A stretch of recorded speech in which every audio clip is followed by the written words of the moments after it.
বিশ্বনবী পাগলের মতো একবার হাউজে কাউসারে যাবেন, একবার সিরাতে যাবেন, একবার পুলসিরাতের দিকে, একবার হাউজে কাউসারের দিকে পাগলের মতো দৌড়াতে থাকবেন। তার কোনো গুনাহগার উম্মত যাতে জাহান্নামে ঢুকে না যায়, সেদিন কেউ সুপারিশ করতে পারবে না বিশ্বনবী ছাড়া।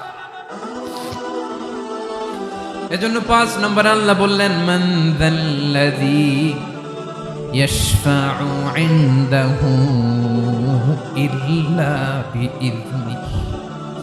কার সাহস আছে, কার এত বড় বুকের পাটা কিয়ামতের কঠিন দিন আল্লাহর সামনে দাঁড়িয়ে সুপারিশ করবে?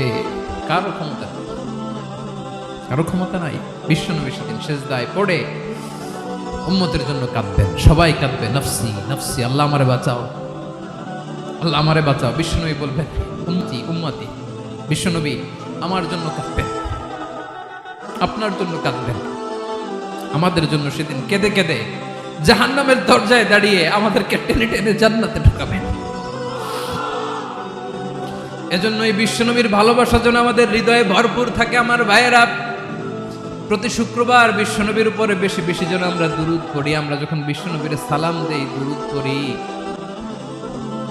একদল স্পেশাল ফেরেশতা আছে যারা বিশ্বনবীর দুধটা নিয়ে সরাসরি বিশ্বনবীর রওজায় যায়, যে বলে অমুকের বেটা অমুক আপনারে সালাম দিয়েছে। বিশ্বনবী নিজ কবরের থেকে নিজেই সালামের উত্তর দেয়। বিশ্বনবীর ভালোবাসা যেন আমাদের হৃদয়ে থাকে, বিশ্বনবীর সুন্নাহ দিয়ে যেন আমাদের জীবনটাকে সাজাই, পারা যাবে ইনশাআল্লাহ।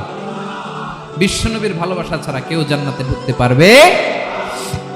বিশ্বনবীর পক্ষে আমরা বলবো, বিশ্বনবীর পক্ষে আমরা লিখবো, বিশ্বনবীর জন্য আমরা